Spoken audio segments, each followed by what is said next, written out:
We are live, I think, too. Oh, great. But not like even. It started off. We ordered a whole bunch of new Sonos gear. This is not a plug. It's a good way to start the show, though. Don't worry. I knew you weren't gonna go anywhere too wild. I just wanted to catch you off guard for a second. But those are actually sick. We can talk about those. 'Cause I'm jealous because I don't have anything cool like that. Come to Pales and find out, it was my network that was the issue all along. So anyway, it was your network. So what was up with your network? the router was just stupid. Like, it had some sort of prioritization. There was a prioritization setting that it was preventing all of the Sonos from connecting to the network. So we got rid of that, and then they started working, but then they stopped working, and then we found out that it's because I had, and dude, no one would really freaking know this unless it happened to you. Um, you know how when you have a router, you have like different bands. You have like your 2.4 gigahertz Yep, and your your 5 five. gigahertz. Well, I combined them, right? And so the router that I had, it would automatically select whatever signal was best. It would use and send that signal, connect that hardware with whatever signal was best. Whether it Okay. was like the 5G was the fastest, or whether the 2.4 gigahertz was the fastest. So it was Um, auto switching. It was hopping yeah, networks exactly. So because we the would set up a 2.4 could go Sonos. through the wall better, right? Like the 2.4 is Correct. better to go through We would walls. set up a Sonos on the 2.4, and for whatever reason, it would jump to the 5, and then it became you couldn't access it anymore. So after like an hour with tech support, we got the whole thing working, and so we had to separate. So now we have like our network that says like 2.4G, and then we have another network, and so we have to manually like jump ourselves from one network to another, depending on where we are, like in the office. But it ended up working out, and yeah, I mean that network. I wish Ryan were here right now because actually he'd be the greatest to speak about this because network is my absolute nightmare. Um, it's terrifying. I always get nervous about having to deal with it, strictly because it can like the silliest thing. Ryan will laugh at me when I say this, but the silliest thing in my world it can screw it up. I mean, especially when you're talking about with like video and like anything over IP. That's Dante and any kind of that stuff is really interesting. And just now, I mean, I didn't even think about setting up a Sonos and having the problem with just like the Wi-Fi, and having jump networks. But it makes sense when we have like intelligent lighting. Like we bought some of that the cheap intelligent lighting from Walmart, like that Mercury brand lighting, yeah, and it's like actually pretty good for like the price point that it's at. I mean, it's a decent quality like thing. It's a pain in the butt to reset. Like you got, especially if you have a fixture. Like we have some fixtures in the house here that have like three, three bulbs at once, and so like, namely in my son's room, he gets so pissed off. It's the funniest thing because like one will fucking just like, my language is going off, but one will just like blink and stop and just go beep beep beep like it needs to be reset. So you got to unscrew it and like it's got to take it out of the fixture. You got to unscrew it and make sure there's only one's there and flash it and make sure it gets back again. But other than that, they work amazing. Like they're great. that's awesome. But network, Is that like the Philips Hue? Is they're that what like you're talking about? yeah, they're like they're a version of it. A cheaper version of it, dude. Yeah, I got all these things called Govee. Have you heard of a brand called Govee? Govee, no. So it's like a cheap brand, I think. Govee, okay. But I really like their LED, like the way that they're lit. Um, you can't see the actual like lights, so it's like diffused really well. Does that make sense? Makes total sense. Like the diffusion of it really makes it like a gradient. Um, so like if you see this thing that I'm pointing to like on the screen, Yeah. like the colors somehow like bleed in because of like this. I don't know. I don't know how they do it, but it's they're really cool. Like they make all kinds of stuff. Like everything that you would have, outdoor lights. These are actually those would be freaking fun in the patio. Really cool. Um, anyway, they make all kinds of stuff, and it's a competitor um, to Hue. I just yeah, I found their stuff and I really, really freaking like it. So and they're cheaper than Hue. Um, Interesting.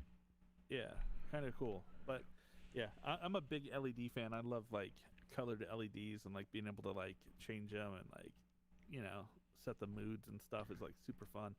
I mean, there's But definitely an a level of LED stuff that I partake in over here as well. I share your love for LEDs. oh, this is what started it all. So I got these like for my desk. I got one for my desk. It's just like a cool table lamp, and the diffusion on it, like it literally you can't ever see any like actual light, like the source of the light. It just kind of like glows. It's like super crazy. Anyway, um, and yeah, like I said, like how they're able to do like these cool gradients is like it's pretty cool compared to anything that I've seen through Philips Hue. We have a bunch of Philips Hue stuff around here too, and they create like a solid color, but like this whole like gradient thing, these guys have it down. Anyway, super fun. So so with them, how can you what kind of control? How can you control the light? Just through their app, or can you do a little bit more advanced control with it? Because the fixtures I use right here, this is what I use right here right now. I'm using like right here. This is actually wow. this system right here. It's a little advanced. Yeah. Dude, I'm talking about I'm talking like this is Why don't you like, go ahead and put yours up on the screen for a second? Let's compare. Price point, I guarantee, is different. yeah, price point is way different. Yeah, but no, in seriousness, these are. I feel like a little jerk. Hey, so anyway, that was cool, Trevor. We got this right here. No, like they don't have anything like this. But what's interesting about light panels is they offer lights like cinema quality lights. So these are like I can take these on sets, but I can also do what's called like DMX control. Yep. And that gives me the ability to send lighting commands over like network cable, basically. When we're speaking about network, and then we can have a DMX universe over that same network cable. And so we can actually do test fires and cues. Like I can go right now into I don't have anything set up, but let's make excuse me, I keep swearing. Let's make some stuff happen. So we got actually we'll go right above my head right here. And we'll go DMX controlling that right now. Wow. Dude, these are fucking accurate. Sorry. These are accurate. Who, mine? Wow, look at oh my gosh. All right. Okay, so my little string lights cannot do this, bro. But then I can do hold on a second. We can what can I do on this? Let's make something happen on this. Hold on. Edit. What can I do to this? Dude, the saturation on it is insane. Watch, here we go. Okay, here. If I go wait. Live, can I add in edit new button. Oh, can I make a cue? Oh, there's a cue for this. Behavior. Can you make it go rainbow? I could. Behavior type toggle. Oh, I gotta get done. So I just made a cue. So I'm in a lighting control. So actually what I'm actually doing, hang on a second. I'm not doing shit on that screen right now because because I'm like over here, but what I need to be is on my research screen. Wow, do I need to get that? So there's my research screen. So that's light panels right there. But what we're really doing, let me try to get. I forgot to. I keep forgetting to start NDI. So NDI is amazing, and I have run NDI on all my machines, but you have to have the pipe for it. Hence the networking, the big discussion of today. That's why I'm using a 10 gig switch. We have a 10 gig network. Again, this would be a great conversation to actually add Ryan into this because he could actually speak way more intelligently about this. But what I need to do is I need to come up with NDI. All right, NDI launcher.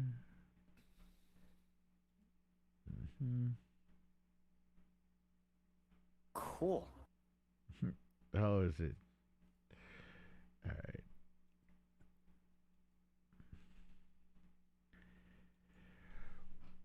What's the okay? Well, let's keep this going. Let's keep this going because all right, we got so light key. I'm gonna show you what light key is in a second here. I can do that. Okay. All right. So it's not working. Jeez. Please.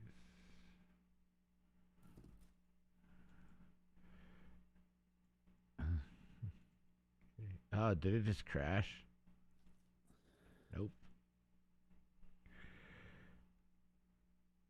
There you are. There's that screen. Why is that? Why is this right screen not working?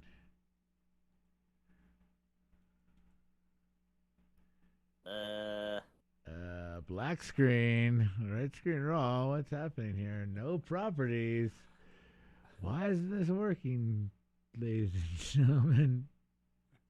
Damn it! I know, like how fast, how slow can I go? I love testing this right screen raw. Okay, can we add another source in there? Do they recognize it? They don't even recognize it. What the heck? I was giving. There you are. Ah, I just messed myself up over here. There you are. There I am right now. I mean, does that right screen show? There's me. Nope. It's just like nothing. There you and I are together. What's up? Hi. Hey, hello. Hey. Hey. There's no eCam. There's my desk. There's my messy desk. It's my new addiction right now. Orange Tic Tacs. There. Hey, there's the studio. Hey. Hey. Hey. Okay, so why does my NDI scan converter not working? Capture. It's just like not digging it. Probably because I think Discord ends up liking to mess up a lot of things sometimes. That's what you said. I don't think so, dude. I think on the input selections, I don't think it. At least for my routing, but my routing is not easy. But anything can mess up my routing. Like I look at it funny, like, or I don't look at it. It gets mad at me and then just decides to not route itself.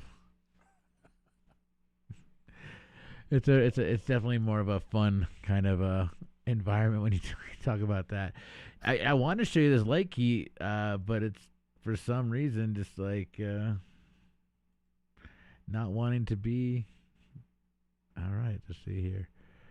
Screen one. All right, let's see. Well, now will it do it? There it is. Okay, so this is light key. Hey, check your messages too on OBS Ninja. OBS Ninja. Oh, I'm nowhere near that. Do you want to throw it? Okay. Throw it in Discord. I got 25 minutes. Okay, no worries. No worries. Go ahead and throw it in our normal Discord. Stop. This one. I mean, I could show it, but this one. That's funny. Oh man, it's actually So okay. what is? So this is light key. What is this thing? Okay, so this is This is actually my studio plot right here. So when I go to what's a good camera to actually show you this? So I go to here on this camera right here, and I go back to so the light above me that I'm working with right now. Design this light above me right here. We can go, and then I can start like changing things around on it. The saturation on that, I still can't get over. Like, Well, I mean these light panel lights are incredible. And then so when you're looking at the well, that's you. When you're looking at the this whole setup is my lighting plot of the studio. So this is where all my lights are. So the light right above my head right here is what I'm on this, and I'm controlling the hue and saturation. So the benefit of DMX is, and then I can actually cue that with my Stream Deck or with a MIDI controller, so I can actually have all these like faders, if you will, and on sliders, on sends. So, and then I can do cool things like let's see if there's any effects I can add here. Mode.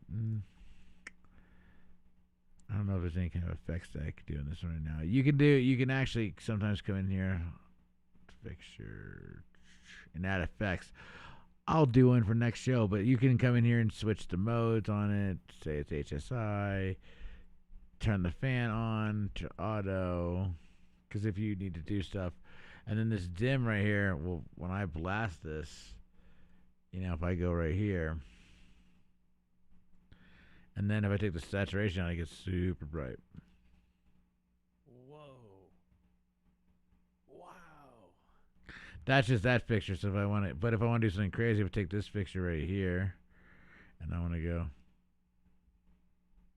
Oh wow, dude. So I have that light right there. Then I can kick the saturation up. But then I'll take this down to nothing. See, which we can start painting the whole scene right here. So there's the background. So I'll take just this scene right behind me. I'll go. I can lay out the background right there. Kick the saturation up. And I can give a bigger kicker to this one right here. Sick. And then just to like change the look up a little bit, I can go here and just go. Wow. So then I can set that up, and I can set that up on chases. I can go, okay, that's cool. Or I want to or I can just hit like the number 6 on my keyboard, and then I know what light I'm on, and I can just kill that light back there, And I can go to the studio and say, I want it to be a lot more moody than this, And then I can like kill everything, any kind of ambient light except for this one. And then take the hue down.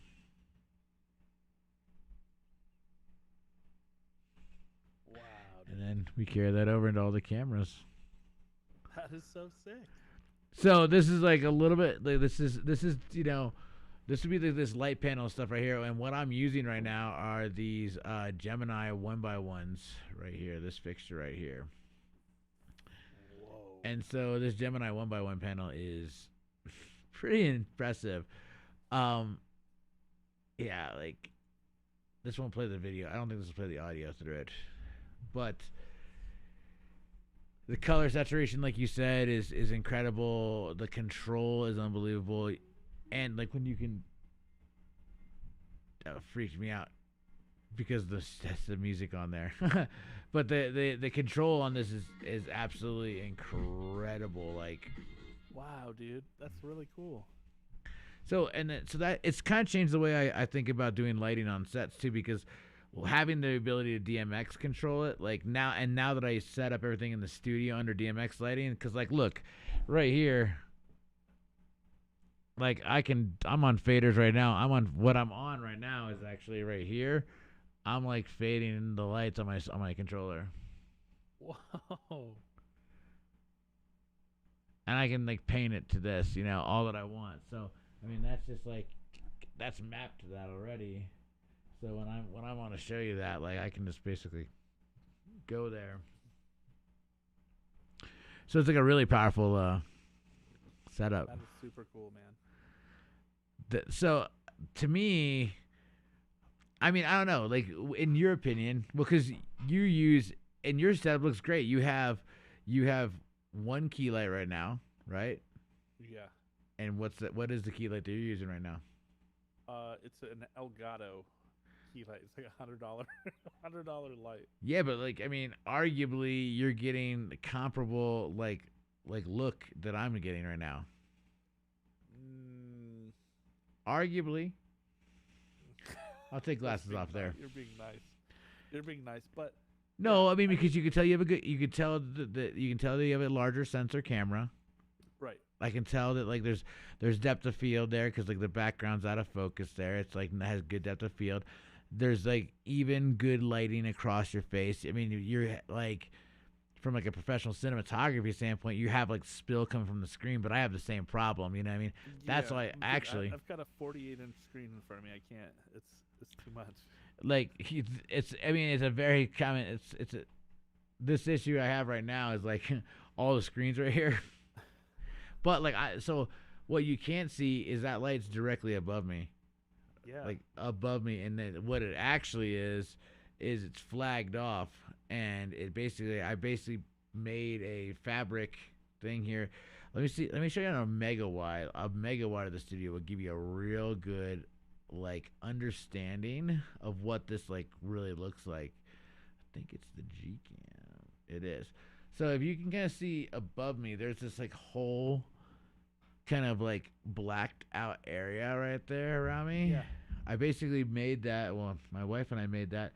She was kind enough to help me out of plastic PVC and blackout curtains to make our own kind of flag. So in this dome is the lighting control. So like right above my head is that light. And you can kind of see there's a piece of fabric right there that directs light just directly on top of me. So what I'm doing different than you is I'm just controlling the direction of the light, in which the Elgato light, which is great about it, it's a flat key source, and it's great because it disperses the light, and it's really even, and it looks beautiful. But like it's hard to direct it and like not let spill or go off your shoulders, or you know what I mean. Like, and even this is not the. I adapted this. They make stuff for this, but it does get difficult, like size, scale, like in the shot. You know, I have other cameras, like so when I go to like, you know, when I go to my face cam right here, I had to shoot through all that stuff that you were seeing right there. You know, all this stuff. If you can see the cameras right there, Yep. it's like right above you. So that's to shoot through me. So I got to be able to look at that. Like it's got to light me, but I got to be not too like so bright in my face that I can't see the screen. Right. Lighting is the biggest problem. It's one of the things to consider. Like I think it's one of the first pro steps into a studio is thinking about the lighting. I think the most important is the audio. Yeah. And I haven't gotten the lighting down. Like I want to like clean up. I got to clean up my whole like kind of office area back here. Yeah. And once I do that, I want to do like some cool, kind of like you have, like some cool backlit, like different color, like LED type things. I think that like, well, these are awesome, and then like my whole thing is I want stuff that I can control, right? Like, and the whole idea of building this set and this show and everything was to just be able to control everything at all times. You know, like we kind of like fumbled putting this even together right now. But the funny thing about this whole episode right now is that like even that the show is still kind of like pieced together, and I can still give you more than just one camera pretty quickly because it's kind of set up ready to do that. Like, yeah, I get forgetful sometimes, and I forget to turn on the NDI on every computer system. But once it's all turned on and everything, I can kind of show you whatever screen you need to see and kind of give you that like that feeling and that understanding of at least what I want to show you now. So I'm excited that we're here at this testing phase. For sure. Did you see this? Hold on. I did have something. I had some things here. Okay. These are just some entertainment news. These are cool. We can discuss that later because I know your time is tight right now. But all right. There we go.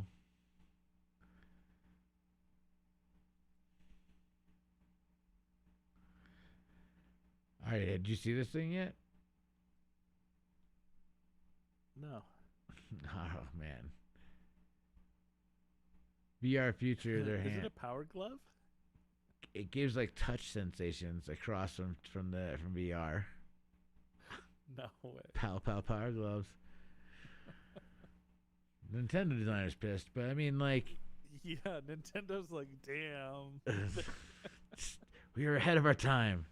Uh, Oh man, but no, I think it's actually it's super interesting and it's something to kind of ponder for next episode because I think that where we're headed with this whole idea of like the metaverse and being able to physically feel and touch things in a virtual sense, you know what I mean, in virtual reality or extended reality, going to be very interesting. And this is a step in that direction, an obvious step in that direction. You know, that's crazy. no big deal. That's super crazy. I don't even know. I don't even know what to say about that. There it is. I feel like we're so far away from that though. Like, look at the. I don't know. Look at how many people use VR today. Do you have like a VR headset? Well, my son does.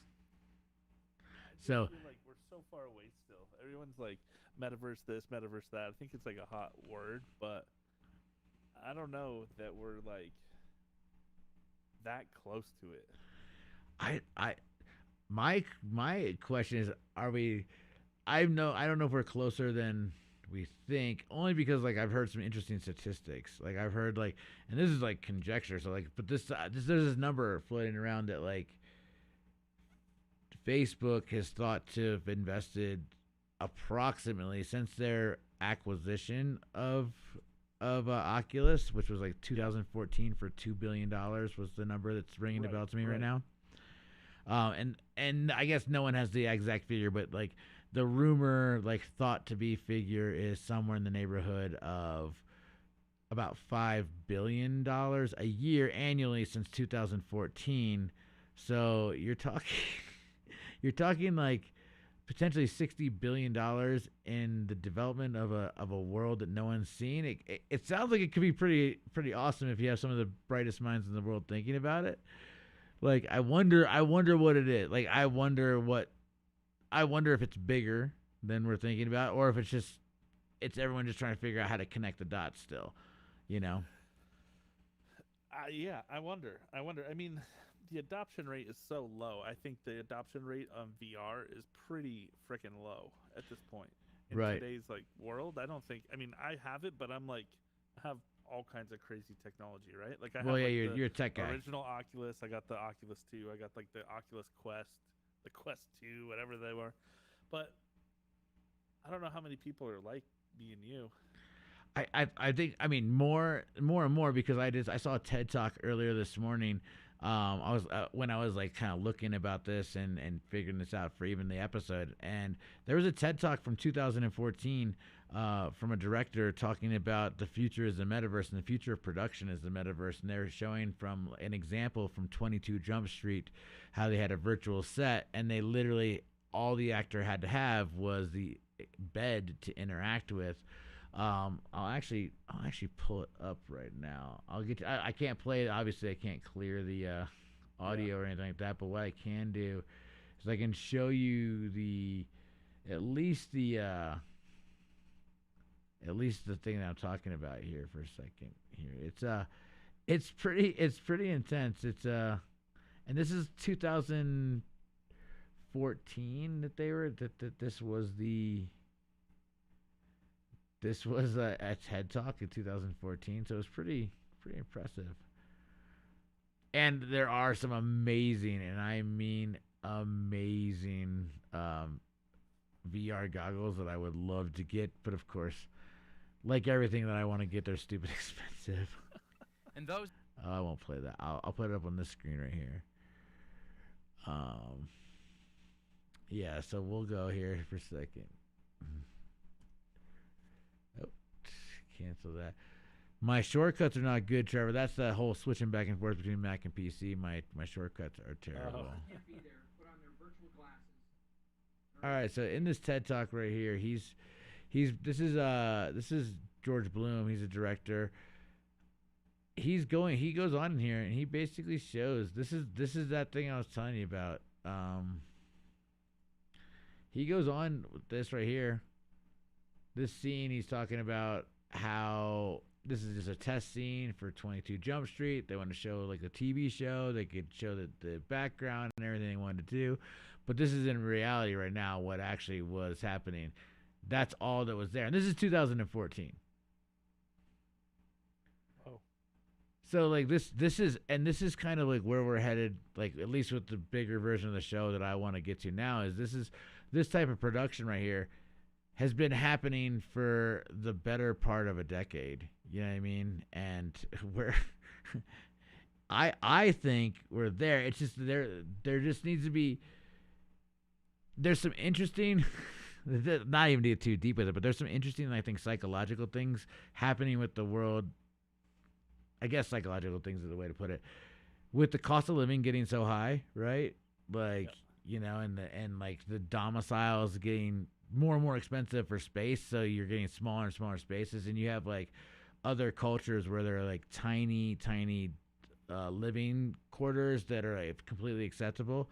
And as that experience, especially like we as like Americans don't like love, we like everything to be big and oversized and like, you know, we like our space, you know.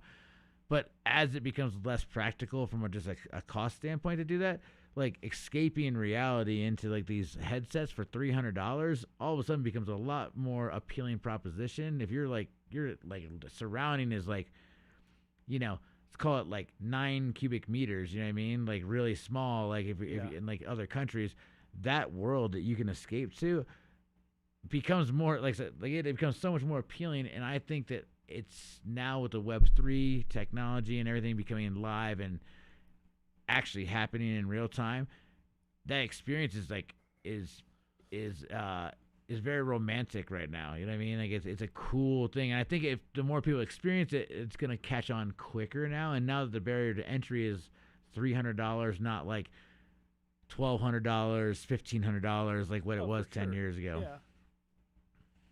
That's just my thought now on it. I could completely be wrong, but I think that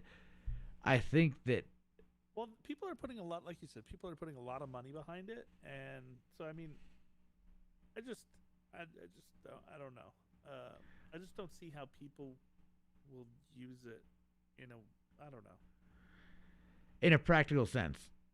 Yeah, it's like it's cute, it's fun. You're gonna put yourself in a video game. You're gonna put yourself in a movie, but I think that there's like a novelty factor. Just like I haven't used my Oculus in like months.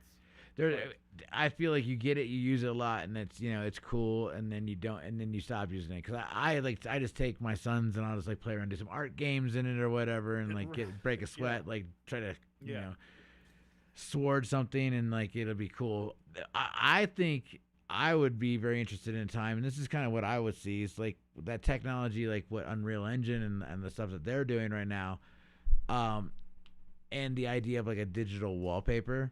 You know what I mean? Where like you would just not have a screen, and just your wall would be the interactive portal to that. Yeah. Which I think that's not too far fetched either. It's just like, you know, it just becomes like the technology is there. Yep. It's just whether it'll be mass adoption or not. Like that'll be the trick. That's all. I mean, yeah, that's what I don't know, kind of skeptical on, like whether the mass adoption will ever happen. Yeah, I don't know. There's things that people mass adopted that I totally in a million years would have never thought people would have been like, yeah, this is awesome. You know what I mean? Like, so I just wonder. Yeah, I mean, honestly, like if they keep moving forward and progressing at the rate they are, I guess they could. Like, I see there being like a huge opportunity for video games like that we haven't even seen, right? Like we play like Beat Saber and whatever Yeah, else well, now, it's but there could be some really cool things down the pipe. That so that's exciting I think for me. yeah, I think my kids and my kids generation, those are the generations that are going to really change the game because like the stuff that they like the stuff I grew up with. I mean, like I was excited when there's like the skate game 1080 came out on like or 720 came out on whatever system was. I don't even know what it was because I was excited. It was TNC Serpent Skate was I was actually more excited about in Skate or Dude, Die. TNC Surf, heck yeah, man. Like I always wanted to TNC. Like you could make that you could make the dude like board slide. The surfer guy like board slide. He'd slam into the thing and just it was great. But like and that was like advanced stuff. We were like, yeah, do you see what that thing can do? Like it skates Right? like a real skate game. And then like in Skate or Die, you would go to Lester's and skate that pool, and you would drop in all terribly and like try to like bash each other with a joust thing that you would do. Yes. Like, and today there's like the mechanics in like a game like Skate 3 are just like insane, and that thing's like hasn't been made in like 15 years, and it's still insane and still looks great compared to like my generation. So. Yes. But like the stuff that my kids play, like Fortnite and Call of Duty and Valorant and all these kind of like PPE type games and stuff like that, where you can kind of is that not PPE? Like I'm messing up all my terminology right now. I'm talking outside of my mouth. All these games that they're playing right now that have ecosystems and worlds within them, and then they have like skins and like commoditized assets within the game. They're Right. used to buying stuff. Like my youngest would much rather me give him money to buy stuff with inside the video game than like Oh, for sure. buy a sweatshirt. I'm like, hey, I will go buy you extra sweatshirts right now. He's like, nah, don't want any. I want more game stuff. So I just think that generation, it's not gonna be super hard to convince that generation as they become old enough to like pay bills for things to like to That's place true. value You're there. right. Yeah. Yeah. That's just my thought. I don't know. I don't even know. You're right, man. You're right. Okay. But I mean, hey, I think that like just like the internet in 95, I think we're going to figure out what's cool and what's not cool. Like about 10, 15 years from now, we're going to look back and go, "Oh, that was kind of dumb what we were thinking right there." On some things. On other things, you're going to be like, "Yep, dead on. That was the smartest thing you could have done." Yep. But I just think, I mean, there's areas of the internet that like went away forever for a long time, and they came back again as like new reimagined versions, and the same thing will happen again. I'm certain of it. So Yeah. that is exciting. Well, we got it. So next time what we need to do is we need to break down the studio. I mean, I got excited about lighting because I was showing you like basically turn my lights off and go, ooh, lights out. Yeah. No, dude, your lighting is on point. I love it. Love it. Well, I gotta. It is cinema lighting, so it's a little bit different than the Elgato stuff. But I mean, Yeah. I honestly don't. I mean, don't even look at the color in the background because that's different. Like if I turn that off, or I turn off all the lights back there, that's something different. But honestly, the quality of light, like the clarity of your face. It's a different. I will try to match one. I'll try to match it for you right now because I want to see if I can get one that's kind of more similar to what you have here. It's like a lot of blue light, I think, right? It's kind of like a bluish. Oh no, that's yellow. Like I don't white. want that. So saturation, dim. Take this down to nothing. There you go.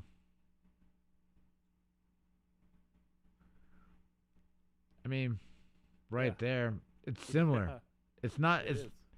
It's. I mean, you know what I'm saying. It's not like so different. I mean, it's where you just choose to light yourself from, right? One. So I could like. Yeah, actually, I should save this as a look. Actually, Yeah, it's really good. let's see here. We'll call it That was a trip. What just happened? Yeah, it's like, well, I'm programming it now. So look one. Okay. There you go. Now I can go. That's cool. Dude, it looks. Oh wow. That's cool to see like the as they change. It's So really if I neat go to see this, that. if I go to external control, add trigger, and then just go to 2, done. So here we go. Watch this. I have triggers now. Wait, okay. All right. All right, live. So yeah, triggers now. Dude, it's crazy how the lighting. I mean, like just using that as a use case right there, like just to see how different a look you can get just from lights is wild. In the same space, right? And so Well, like, yeah, like without changing anything. so if I just give you the changing if I give the lighting. behind, like here's the look at this right here. Crazy. It's really cool. So if I give you like this, it even changes like around the thing, like around the whole studio. But that's that light right there blowing it out. Yeah. You know, so you're like looking at it, but it makes a complete difference of to how the thing's gonna be. So if I want to, Crazy. It's unbelievable. so I mean, lighting's really fun to play with. Actually, it's one of my favorite things to play with. Sound is the most important and can be the most stressful. Lighting, it's kind of fun. Yeah, I Changing think colors. sound is probably the most intense. Yeah. Yeah, unbelievable. What? Yeah, look at that. The difference between those two is like, dude, are you even the same person? And the green right there. Yeah, it's really cool. You can change the look, you know, you can change, like, there's so much you can change about this. So, I mean, we could totally go into it and like that. So, and to me, this kind of stuff right now that's possible. Now, once I put behind me a background that you have, that like takes this out and it just puts me in somewhere that's like, let's say the mountain somewhere, and I have the lighting that's mapped to the same color of the environment. Yes, that's interesting. Well, and to me, that's another reason why like us getting close to, like, I can do that right now. Like, we can get a screen behind me and we can fake this right now. They produce Mandalorian just the same way. So Right. I think that like I think that they're showing what they're showing for the metaverse, in my opinion, is kind of like this like cute version of it. It's like, here's these avatars and this is how it'll be, and like I see a much more hyper realistic version of it, because like I was listening to something that Microsoft was doing, I think through Azure, their platform, where they're actually scanning buildings, or in that system they have building scans, which are like digital clones of things. Okay. So if you can imagine like putting on your Oculus and not seeing like video game stuff, but you see like hyper real environments of like photo cloned of like cars and buildings and stuff like that, Yeah, where that's like, where I feel like that's why my brain just doesn't understand that yet, because it's not like I haven't been able to experience it. So I've just, like the resolution's kind of still shit on the it's on the Oculus. It's like it's good, but it's not like photorealistic. It's not like you see all the pixels still in your eyes, and it's like, so 100%. So this, I found this one earlier today. I stumbled across this channel earlier today on YouTube, that like was actually like super promising. I'll put it up in the Discord. But it's like, so I was of course like immediately bummed because this headset that he picked out was so incredible, but like it was let me just make sure it's not muted. All right, cool. Yeah, get me flagged. I love it. Yeah. So I'm gonna put this up here. This right here was this headset right here. Skip this ad when I can. Not now. Whatever this thing is, it was the. There it is. This thing right here is absolutely incredible. Okay, I gotta show it to you. This headset right here. Try to see what this thing is.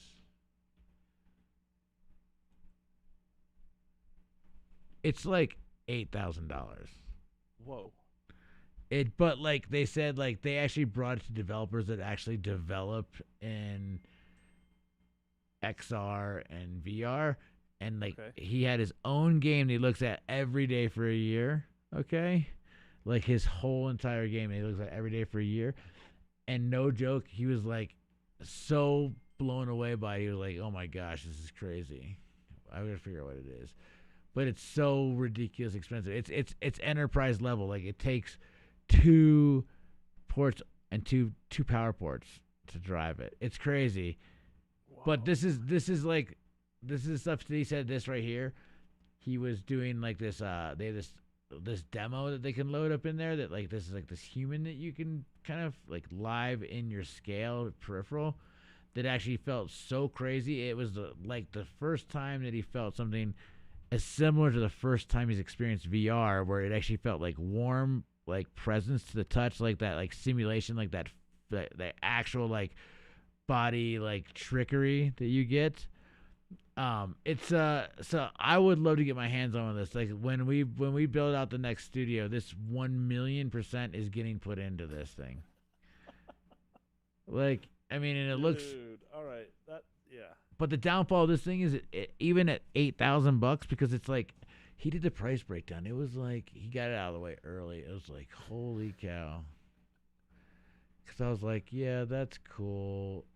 It won't happen for me. There it is. Dude, that's it. It's $6,000 plus $1,500 subscription. So that means it's a gift that keeps on giving. You got to keep paying for it. So Yeah, I mean, that means exactly. it's every. I gotta assume that's And then yearly. it's a brick. Yeah, I gotta assume it's a yearly. Cool. But I guess it's so crazy good that it's otherworldly. It's because he was kind of saying what you were saying. Like, it's like the VR and AR were getting kind of stale. You know what I mean? And like this is the Right. first thing that felt like it. But the price point's so not consumer yet. You know what I mean? Like when that gets to be $300, that's Yeah, when exactly. that's when it that wins. Technology, yeah. that's Yeah, when and that I wins just- completely. And I know metaverse is more than just put on a VR headset and shit. But yeah, just to me, I was like, for that mass adoption, that's why I'm like, I don't know. I'm an early adopter, so I'm gonna have all of it. I'm gonna be up in the worlds and. Well, I mean, I think that I like being on the bleeding edge of everything. Like, well, Same here.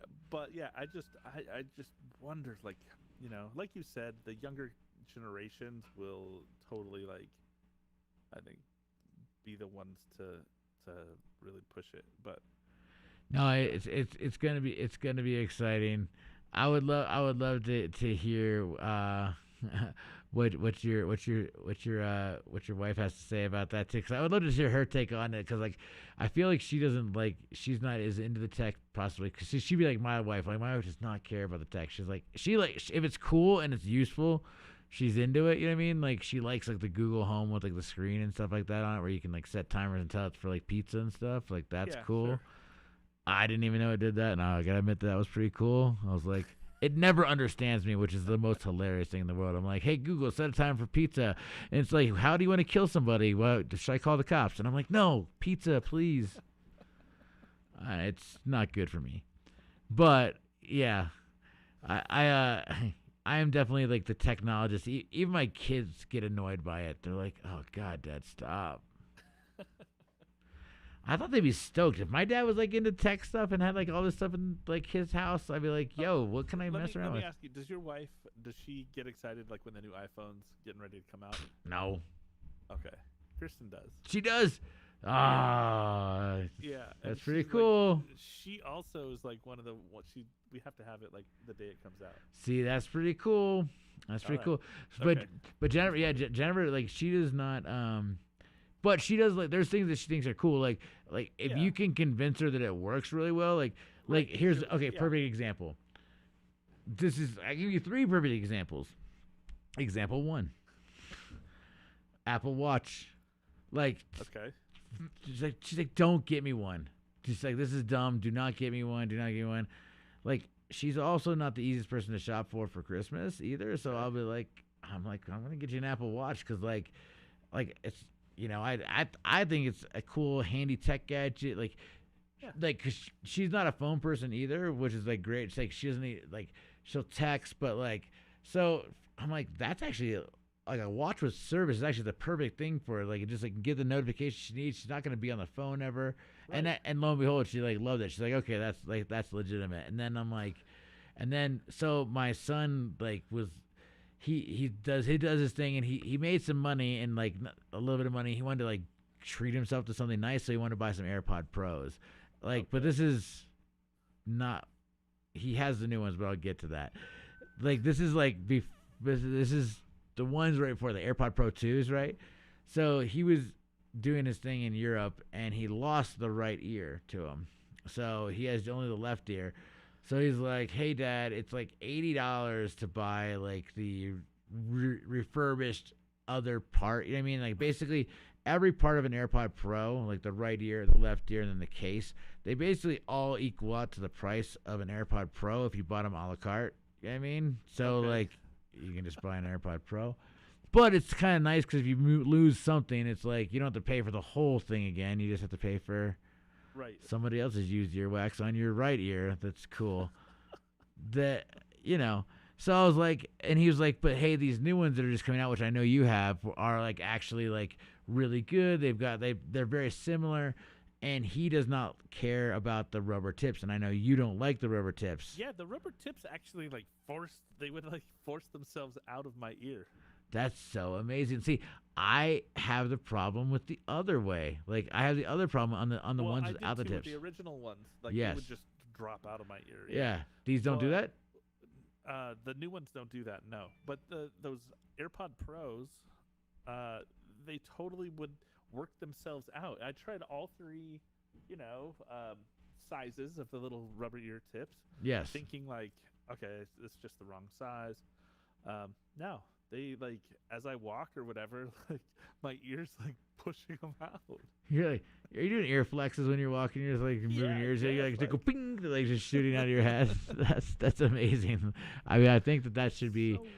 that should be the number one thing to do is I would try to do that kind of like really shoved in there. I would actually try to like make my ear canals like bigger. I don't know if I can even do that, but to me, I would try to like focus on making them like focus on making those Pull faces. your earlobes Like, down. huh? Like, what's he doing? Listen, guys, I have ear problems. Like, what's your ear problem? Like, I can't fit headphones in them, and this is gonna make me super annoyed. But yeah, so anyway, Hayden gives me these headphones and the one ear, the left, and they're actually pretty dope. Like, I haven't never had AirPod Pros, and like I've never had AirPods before this, and so I have all this other tech, but that's like the one thing I didn't get. I was like, not that I don't care about them, but I was like, there was other things I wanted to spend $300 on. I was like, all right, cool, I'll figure that out. Like, if somebody wants to give me some good headphones, like, Right. I would get hooked up with some like decent, like a tier or two below that price point, which was good, and they were great and they worked. But the AirPods were cool, and just like the functionality that with the M1 chip and when it would actually could answer the phone calls, like incoming call from Trevor. And I'm like, this is cool. It's like I don't have to take the phone out of my pocket. So I showed, and there's a constant battle in my house with the volume of the television because the way that our house is laid out, it's got an A-frame roof, and so the sound travels up over the couch into the other area where everyone else is at, and it interrupts everyone's conversation, and then their conversation comes up over and lands right on the couch. So it's like you're like, they're talking, you're like, oh my god, will they please, they're like whispering, you're like, please shut up, and you're like we're whispering over here, and then you have the volumes at 5 and I can't hear anything, and they're like, that is so loud, can you please turn it down? And it is not great. So, but my point is, I have Apple TVs, again, another thing that she's like, I don't like Apple TVs at first until we got in. Like now, it's like that's all we've. That was a long time ago. That was like I got Apple TV 1 that had like hard drives on it. You had to download the movies that you bought. You know, you spent $14.99. That movie got downloaded to your machine. If you ran out of space, you bought a new Apple TV. Yep.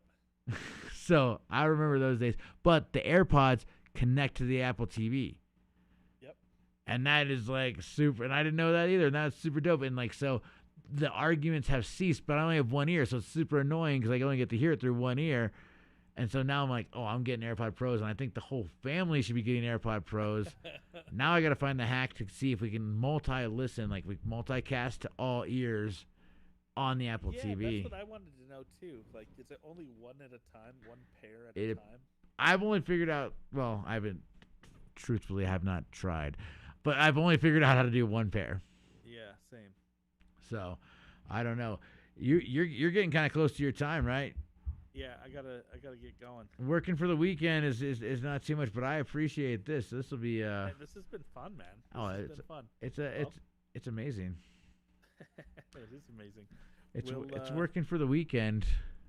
We are working for the weekend, man. .tech episode 2. Hey. Yo. Thanks again, homie. All right, man. Well, yeah, like let's get everything going.